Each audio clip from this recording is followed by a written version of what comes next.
তৃণমূলের যারা এখানে স্থানীয় নেতৃত্ব,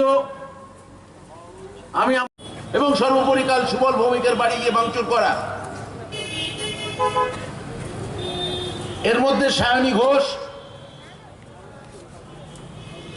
আমার প্রার্থীর বাড়িতে ঢুকে হুমকি দেওয়া, মারধর করা, সিপিএম এবং কংগ্রেসের প্রার্থীদের তার নেতৃত্বাধীন যে ছেলেরা আছে তাদের ধরে পেটাচ্ছে।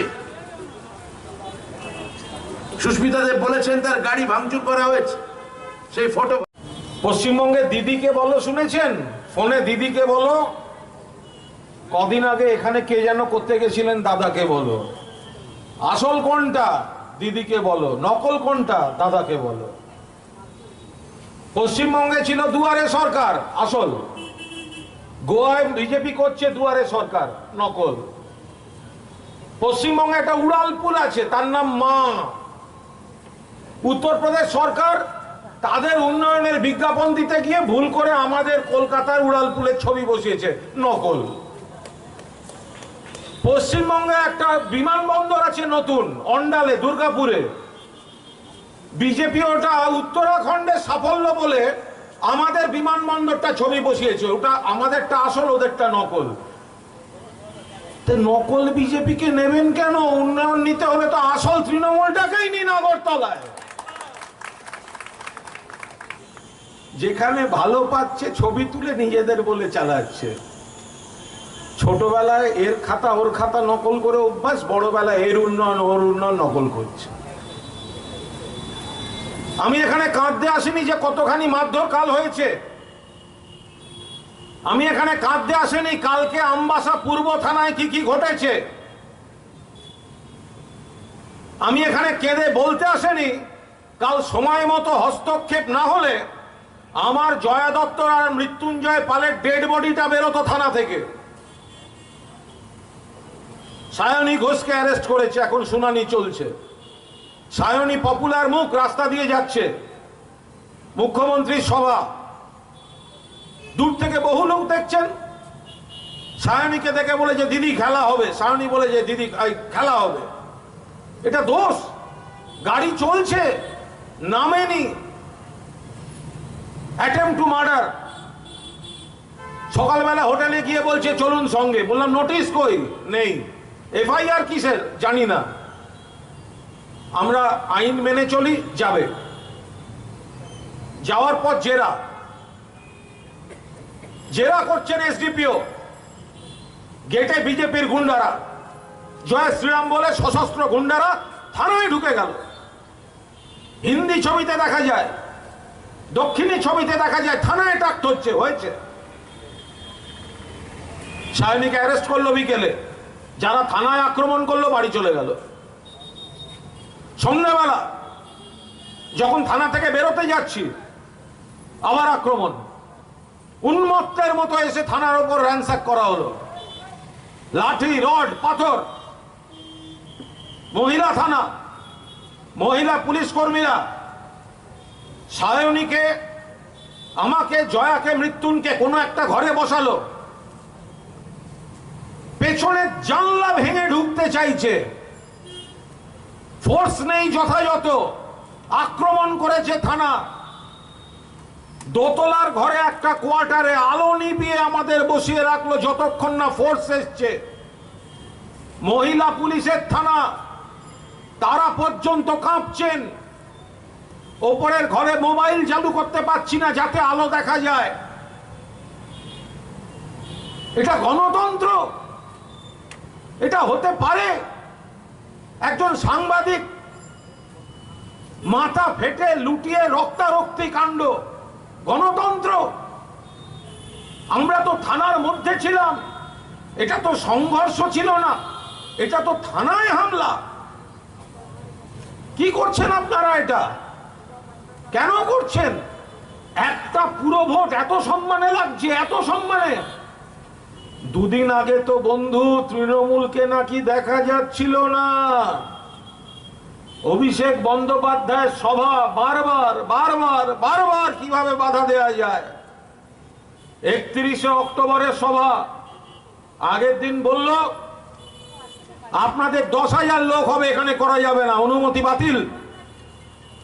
গভীর রাতে হাইকোর্টের নির্দেশে সভা করতে হয়েছে। আজকেও ছিল অভিষেক বন্দ্যোপাধ্যায়ের পদযাত্রা। অভিষেকের নাম শুনলে এখন বিজেপির হাত পা কাঁপছে। অভিষেকের সভা বানচাল করার জন্য গতকাল পরিকল্পিতভাবে সারা দিন তছনছ করলো এরা, এবং গভীর রাতে সভাটা বাতিল করলো। অভিষেক সরে যায়নি। আমাদের তরুণ নেতা বলেছিলেন আগরতলায় আসবো, তো আগরতলাতেই এসেছেন। খোঁজ রাখছেন সবটা, পদযাত্রা বাতিল করেছে। আমরা তার কাছ থেকে অনুমতি নিলাম, আপনার পদযাত্রা বাতিল হয়েছে, তবু তো আপনি এসছেন, সাংবাদিকদের মুখোমুখি হবেন। তার আগে আমরা একটা প্রতীকী প্রতিবাদ সভাও করব। আমরা দেখলাম একদল লোক মাথা বাঁধা, আমার ধারণা লেজের দিকটাও বাঁধা, মাথা এবং লেজ দেখবেন দুটোই বাঁধা, ল্যাজটা গুটিয়ে নিয়েছে। বানর সেনা তো, ল্যাজটা গোটানো। তারা ওই থানায় ঢুকে আমাদের নেতা নেত্রীদের বেদম মারার চেষ্টা করছে। এইটা গণতন্ত্র? আমি আপনাদের বলেছি আমাদের নির্বাচনের আগে এতজন বিজেপি নেতা নেত্রী এসেছেন এবং সেটা ঠিক করেছেন। তারা ঠিক করেছেন, কেন আসবেন না? এটা ভোট হচ্ছে। আমার রাজ্যে যদি বিজেপি যেতে পারেন এবং প্রচার করতে পারেন, তাদের রাইট আছে, হক আছে। তেমনি ভাবে আমাদেরও ত্রিপুরায় যখন ভোট হচ্ছে, ইলেকশন হচ্ছে, আমাদের এখানে প্রচার করার আমাদের অধিকার আছে। কি ব্যাতে ভয়ের কি আছে ভাই? আপনি 3 বছর ধরে কাজ করেছেন, আপনি আপনার কথা লোকের কাছে নিয়ে যাবেন। এই যে সুস্মিতা তুলে তুলে আপনাদের বললেন যে এই কাজগুলো আমরা করব, আমরা এই কথাগুলো লোকের কাছে নিয়ে যাব। লোক যাকে বেশি বিশ্বাস করবে, লোক তাকে ভোট দেবে। এই তো সহজ কথা। তার জন্যে রড, ইট, বাঁশ, থানিট এগুলো দরকার পড়ছে কেন? তার কারণ কি এই যে আপনারা আসলে, আমার পশ্চিমবঙ্গে আছে আমার মুখ্যমন্ত্রী, জনগণমন অধিনায়িকা, ভারতবর্ষের উন্নয়নের একমাত্র মাসিহা মমতা বন্দ্যোপাধ্যায়। এই যত মহিলা এখানে দেখছেন, এরকম সমস্ত মহিলার জন্য পশ্চিমবঙ্গে লক্ষ্মীর ভান্ডার করেছেন। মাস গেলে অনুসূচিত বাড়ির মেয়ে হলে 1000 টাকা, এমনি বাড়ির মহিলা হলে বিপিএল তালিকা না হলেও 500 টাকা। সেটা এখানে আপনারা করতে পারেননি বলে তাই বাঁশ দিয়ে মারছেন। খেতে দেওয়ার নাম নেই। হ্যাঁ, কিলমারার গোসাই, কিলমারার গোসাই হয়েছেন আপনারা। আমাদের ওখানে এই যত বাচ্চা বাচ্চা মেয়ে দেখছেন, আমাদের ওখানে সবকটা মেয়ে কন্যাশ্রী পায়। মমতা ব্যানার্জি দিয়েছেন। কন্যাশ্রী মানে মাসে 750 টাকা। আর 18 বছর অবধি যদি সেই মেয়ে বিয়ে না করে পড়াশুনো কন্টিনিউ করে, তাহলে তার 25 বছর বয়সে 25,000 টাকা তার অ্যাকাউন্টে ঢুকছে। এটা আপনারা এখানে করতে পারেননি, তাই বাঁশ দিয়ে মারতে আসছেন। আমাদের ওখানে প্রত্যেকটি মানুষের হাতে এখন স্বাস্থ্যসাথী কার্ড। আপনারা আগরতলা মানুষকে দিতে পারেননি, ত্রিপুরার মানুষকে দিতে পারেননি, তাই রড দিয়ে মারতে চান মানুষকে। স্বাস্থ্যসাথী দিতে পারছি না, স্বাস্থ্যটা তো ভেঙে দিই, মাথাটা তো ভেঙে দিই। স্বাস্থ্য লাঠি আমরা করছি, স্বাস্থ্য সাথী, আর আপনারা করছেন স্বাস্থ্য লাঠি। এই তো অবস্থা আপনাদের। কংগ্রেস এবং সিপিএম এর প্রার্থীরা ভোট সিট উইথড্র করে চলে গেছেন। তৃণমূল কংগ্রেস যায়নি, তৃণমূল কংগ্রেস যাবে না।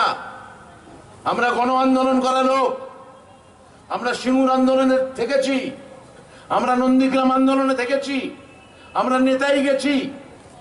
একটা মার খাবার মধ্যে দিয়ে মমতা ব্যানার্জির মাথায় এখনো 12টা স্টিচ নার্ভের প্রবলেম হয় মাঝে মাঝে, তার হাত কাঁপে।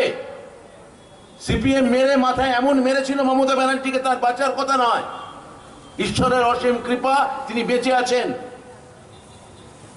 এবং সিপিএম কে তিনি সরিয়েছেন একা।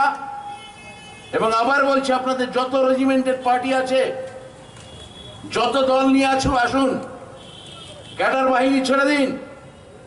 আমাদের মারুন, হ্যাঁ আমরা, আপনারা বলবেন তো? আমরা আবার বলছি, আমরা গণতান্ত্রিক পথেই লড়বো, আমরা পাল্টা হিংসার পথে যাব না। আমরা সাংবিধানিক দল। কিন্তু আমি মনে করি ওই যে অর্ধনগ্ন ফকির, উইনস্টন চার্চিল বলেছিলেন, ইংল্যান্ডের প্রধানমন্ত্রী, অর্ধনগ্ন ফকির, তার নাম মোহনদাস করমচাঁদ গান্ধী। তিনি তার অহিংসার তত্ত্ব প্রচার করতে গিয়ে তার পেটে 4টে বুলেট ঢুকেছিল। সেই রক্তধারা আজকে ওই উপমহাদেশের মানচিত্রে সর্বত্র বয়ে যাচ্ছে। আমরাও দেখে ছাড়বো কার রাস্তাটা ঠিক, সাভারকরের রাস্তা ঠিক না গান্ধীর রাস্তা ঠিক। সেই উত্তরাধিকার আমরা বহন করছি। আজকে ত্রিপুরার মানুষ সিদ্ধান্ত নেবে।